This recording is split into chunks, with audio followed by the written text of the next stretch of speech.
नमस्कार, दिल्ली न्यूज में आपका बहुत बहुत स्वागत है। चलिए देखते हैं आज की 25 फटाफट काम की और महत्वपूर्ण बड़ी खबरों को। पर इससे पहले वीडियो को लाइक करना बिल्कुल ना भूलें। अरविंद केजरीवाल को राहत नहीं, अदालत ने 3 सितंबर तक बढ़ाई न्यायिक हिरासत। दिल्ली की एक अदालत ने शराब घोटाले से जुड़े भ्रष्टाचार के एक मामले में मुख्यमंत्री अरविंद केजरीवाल की न्यायिक हिरासत 3 सितंबर तक बढ़ा दी है। इससे पहले न्यायिक हिरासत की अवधि खत्म होने पर केजरीवाल को वीडियो कॉन्फ्रेंसिंग के जरिए मंगलवार को विशेष न्यायाधीश कावेरी बावेजा की अदालत में पेश किया गया, जहां उन्होंने कस्टडी 3 सितंबर तक बढ़ा दी है। केजरीवाल ने किया था हर उम्मीदवार को 90 लाख देने का वादा, कोर्ट में सीबीआई का बड़ा दावा। दिल्ली के कथित शराब घोटाले में फंसे दिल्ली के मुख्यमंत्री अरविंद केजरीवाल पिछले कई महीनों से न्यायिक हिरासत में तिहाड़ जेल में बंद है। ईडी के बाद सीबीआई ने भी उन्हें इस मामले में भ्रष्टाचार के आरोप में गिरफ्तार किया था। अब सीबीआई की तरफ से दाखिल सप्लीमेंट्री चार्जशीट पर दिल्ली कोर्ट में सुनवाई हुई। कोर्ट ने इस बात पर बहस सुनी कि सीबीआई द्वारा केजरीवाल के खिलाफ दायर चार्जशीट पर संज्ञान लिया जाए या नहीं। न्यूज एजेंसी एएनआई के मुताबिक इस दौरान सीबीआई ने दलील देते हुए कहा कि इस बात के सबूत है कि सीएम केजरीवाल ने 40 निर्वाचन क्षेत्रों के हर उम्मीदवार को 90 लाख रुपए देने का वादा किया था। दुर्गेश पाठक गोवा चुनाव के प्रभारी थे। प्रदूषण पर सर्दी से पहले ही एक्शन में दिल्ली सरकार, पर्यावरण विभाग प्रमुख सचिव को आदेश। दिल्ली सरकार ने सर्दियां शुरू होने से पहले प्रदूषण पर नियंत्रण के लिए सक्रिय कदम उठाने शुरू कर दिए हैं। दिल्ली के पर्यावरण मंत्री गोपाल राय ने पर्यावरण और वन विभाग के प्रमुख सचिव को निर्देश दिया है कि दीनदयाल उपाध्याय मार्ग पर रियल टाइम सोर्स अपॉइंटमेंट से संबंधित ढांचे को पूरी तरह चालू करने के लिए दिल्ली प्रदूषण नियंत्रण समिति को सर्दियों से पहले तैयार रहना होगा। आईआईटी कानपुर के अध्ययन अवधि के समाप्त होने के बाद दिल्ली सरकार ने प्रदूषण के स्रोतों की पहचान करने और उन्हें नियंत्रित करने के उद्देश्य से रियल टाइम सोर्स अपॉइंटमेंट अध्ययन करने का निर्णय लिया था। सपनों का घर खरीदने के लिए पैसे की टेंशन होगी दूर, डीडीए ने फ्लैट बुकिंग को लेकर उठाया ये कदम। दिल्ली में अपने सपनों का घर खरीदना और आसान होने जा रहा है। दिल्ली विकास प्राधिकरण ने 22 अगस्त को लॉन्च की गई अपनी 3 हाउसिंग स्कीम के तहत विभिन्न श्रेणियों में फ्लैटों की बुकिंग और बिक्री बढ़ाने के लिए खास कदम उठाने का फैसला किया है। डीडीए इस सप्ताह के अंत से सभी साइटों पर हाउसिंग मेला और लोन कैंप शुरू करने जा रहा है। अधिकारियों ने कहा कि सभी राष्ट्रीयकृत बैंक आसान तरीके से लोगों को लोन प्राप्त करने में सहायता करने के लिए डीडीए कर्मचारियों के साथ हिस्सा लेंगे। डॉक्टर दुष्कर्म हत्याकांड मामले में भाजपा ने बंगाल में बंद किया आह्वान। पश्चिम बंगाल में डॉक्टर दुष्कर्म हत्याकांड को लेकर तनाव जारी है। कोलकाता के आरजीकर मेडिकल कॉलेज की इस घटना को लेकर छात्र संगठनों और विपक्षी दलों ने सीएम ममता बनर्जी के खिलाफ प्रदर्शन जारी रखे हैं। इसी सिलसिले में अब बंगाल भाजपा ने आज राज्य भर में बंद का आह्वान किया है। भाजपा ने आज यहां राज्य सचिवालय तक मार्च में भाग लेने वाले लोगों पर पुलिस कार्रवाई के खिलाफ पश्चिम बंगाल में आज सुबह 6 बजे से शाम 6 बजे तक हड़ताल का आह्वान किया है। जय शाह होंगे आईसीसी के नए बॉस, पाकिस्तान को लेकर कर सकते हैं बड़ा फैसला। विश्व क्रिकेट में पहले से ही बीसीसीआई यानी भारत का दबदबा साफ दिखता है। ये अब और भी ज्यादा बढ़ जाएगा क्योंकि अब एक हिंदुस्तानी इंटरनेशनल क्रिकेट काउंसिल का नया बॉस बन गया है। कई दिनों की अटकलों के बाद आखिरकार आधिकारिक तौर पर ऐलान हो गया है कि जय शाह ही आईसीसी के नए बॉस होंगे। अब शाह के चेयरमैन बनने से पाकिस्तान और भी ज्यादा परेशान होने लगा है। इसकी सबसे बड़ी वजह है अगले साल पाकिस्तान में होने वाली चैंपियन ट्रॉफी। साइबर क्रिमिनल्स ने देश के मुख्य न्यायाधीश को भी नहीं बख्शा, कैब बुक करने के लिए मांगे 500 रुपए। साइबर क्रिमिनल्स किस हद तक पहुंच सकते हैं इसका अंदाजा लगाना भी मुश्किल है। ताजा मामला देश के मुख्य न्यायाधीश से जुड़ा हुआ है। साइबर फ्रॉड करने वालों ने देश के मुख्य न्यायाधीश डीवाई चंद्रचूड़ के नाम पर पैसों की डिमांड की है।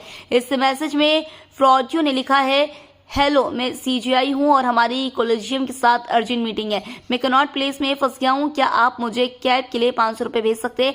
मैं जब कोर्ट पहुंचूंगा तो पैसे वापस कर दूंगा। इस मामले के सामने आने के बाद सुप्रीम कोर्ट ने सीजीआई के निर्देश पर साइबर फ्रॉड की शिकायत दर्ज कराई है।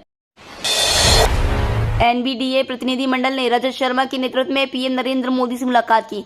News broadcasters and digital association के एक प्रतिनिधि मंडल ने अपने अध्यक्ष और इंडिया टीवी के चेयरमैन एवं editor in chief Rajat Sharma के नेतृत्व में मंगलवार को प्रधानमंत्री नरेंद्र मोदी से मुलाकात की। प्रतिनिधि मंडल ने प्रधानमंत्री को डिजिटल क्रांति के युग में समाचार प्रसारण उद्योग की स्थिति, बाधाओं, समस्याओं और चुनौतियों के बारे में जानकारी दी, जो न्यूज जॉनर के विकास को गंभीर रूप से प्रभावित कर रही है। बैठक में सूचना एवं प्रसारण मंत्री अश्विनी वैष्णव भी मौजूद थे। जल्द आएगा next generation e ticketing platform, 2 घंटे में होंगे पैसे रिफंड। ऑनलाइन टिकट की कई समस्याओं से अब निजात मिलने की उम्मीद है। IRCTC next generation e ticketing system को और बेहतर बना रहा है।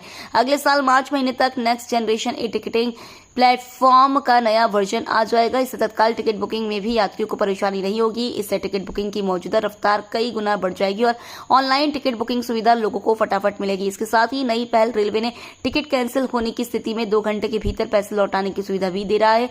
IRCTC का दावा है कि 92% लोगों को महज 2 घंटे के भीतर रिफंड मिल भी रहा है। आपका विधायक आपके द्वार ऐप लॉन्च करेगी आम आदमी पार्टी। दिल्ली विधानसभा चुनाव को लेकर पूर्व उप मुख्यमंत्री मनीष सिसोदिया की अध्यक्षता में आम आदमी पार्टी की बैठक हुई। बैठक में देश की मौजूदा राजनीति के साथ ही आगामी विधानसभा चुनाव को लेकर विस्तार से चर्चा हुई। बैठक के बाद पार्टी ने 1 सितंबर से दिल्ली में आपका विधायक आपके द्वार अभियान शुरू करने की घोषणा की। इस अभियान के साथ मनीष सिसोदिया की पदयात्रा भी जारी रहेगी। बैठक में सांसद संजय सिंह, दिल्ली प्रदेश संयोजक गोपाल राय, सौरभ भारद्वाज, आतिशी कैलाश गहलोत, इमरान हुसैन सहित अन्य मौजूद रहे। स्वाति को कोई पार्टी नहीं लेगी, मारपीट मामले पर फिर बोली आप सांसद। आम आदमी पार्टी से सांसद स्वाति मालीवाल ने एक्स पर पोस्ट साझा कर लिखा कि अब दिल्ली सरकार का मंत्री मेरे साथ हुई घटना पर बेशर्मी से हंसते हुए बोल रहे हैं, स्वाति को कोई पार्टी नहीं लेगी। भाई थोड़े दिन पहले तो बोल रहे थे कि मैं भाजपा की एजेंट हूँ, आगे कहा कि आज कह रहे हैं कोई पार्टी नहीं लेगी। कह रहे थे इसके कपड़े नहीं फटे, बटन नहीं टूटे, ये झूठ बोल रही है। एक गुंडे को बचाने के लिए कितनी मेहनत कर रहे हो ये सब देख रहे हैं। बड़े से बड़े वकील खड़े करके करोड़ रुपए खर्च करो, सत्य को झुका नहीं पाओगे। राजेंद्र नगर हादसे के 1 माह बाद भी दिल्ली में जलभराव पर नहीं बदले हालात। आज से ठीक 1 माह पहले 27 जुलाई शाम की बारिश कहर बनकर टूटी। ओल्ड राजेंद्र नगर के राव IAS स्टडी सर्कल के बेसमेंट की लाइब्रेरी में पानी भरने से सिविल सेवा की तैयारी कर रहे 3 छात्रों की डूबने से मौत हो गई थी। मुद्दा सड़क से संसद तक गूंजा, सरकारी एजेंसियां हरकत में आई, फिर भी अभी तक जमीनी हकीकत में ठोस बदलाव नहीं हुए हैं। हल्की सी बारिश में ओल्ड राजेंद्र नगर समेत पूरे दिल्ली में जल जमाव आम रहता है। दिन दहाड़े फायरिंग से दहशत में दिल्ली के ज्वेलर्स, सुरक्षा के लिए गृह मंत्री से लगाई गुहार। राष्ट्रीय राजधानी में बदमाशों के हौसले बुलंद है। दिल्ली की सड़कों से लेकर घरों में घुसकर आए दिन बदमाशों द्वारा आपराधिक घटनाओं को अंजाम दिया जा रहा है, जिसके कारण दिल्ली वाले दहशत में हैं। इससे दिल्ली के हजारों ज्वेलर्स अछूते नहीं है। अब लगातार हो रही आपराधिक घटनाओं से चिंतित ज्वेलर्स ने पुलिस आयुक्त से मिलने का वक्त मांगा है। साथ ही सुरक्षा के लिए लगाई गृह मंत्री से गुहार। पुलिस मुठभेड़ में 3 मोबाइल स्नैचर गिरफ्तार, पहले कई घटनाओं को दे चुका है अंजाम। फेज 3 कोतवाली पुलिस ने बीती रात मुठभेड़ में 3 मोबाइल स्नैचर को परथला गोल चक्कर के पास से गिरफ्तार किया है। गिरफ्तार आरोपितों की पहचान हमीरपुर के धीरेन्द्र उर्फ वीर सिंह उर्फ लंबू, बदायूं के पुरुषोत्तम मौर्य, अमरोहा के इमरान उर्फ चाचा, शाहजहांपुर के सुधीर गुप्ता को गिरफ्तार किया है। आरोपितों के कब्जे से हथियार, घटना में प्रयुक्त दिल्ली से चोरी की गई बाइक बरामद हुई है। बदमाश गिरोह में शामिल सुधीर गुप्ता को लूट के मोबाइल बेचते थे, जिसके कब्जे से 14 मोबाइल, 8,000 रुपए नकद बरामद हुए हैं। दिल्ली शराब घोटाले में के कविता को मिली बेल। दिल्ली शराब नीति से जुड़े मामले में के कविता को बेल मिल गई है। इधर सीबीआई केस में सीएम अरविंद केजरीवाल की न्यायिक हिरासत मंगलवार को 3 सितंबर तक बढ़ा दी गई है। केजरीवाल तिहाड़ जेल से वीडियो कॉन्फ्रेंसिंग के जरिए राउत रेवेन्यू कोर्ट में पेश हुए थे। के कविता को मिली राहत के बाद केजरीवाल की उम्मीदें भी बढ़ी हैं। कैबिनेट मंत्री सौरभ भारद्वाज का LG पर तीखा हमला, बोले LG कार्यालय का काम केवल झूठ बोलना और गुमराह करना। आम आदमी पार्टी आप नेता व दिल्ली कैबिनेट मंत्री सौरभ भारद्वाज ने मंगलवार को फिर से उपराज्यपाल पर निशाना साधा। उन्होंने कहा कि LG कार्यालय का काम केवल झूठ बोलना है और गुमराह करना है। सौरभ भारद्वाज ने कहा कि पावर का गलत इस्तेमाल किया जा रहा है। अगर ट्रांसफर पोस्टिंग हो सकती है, जो कि हो भी रही है, तो फिर LG कार्यालय ने दिल्ली को गुमराह क्यों किया।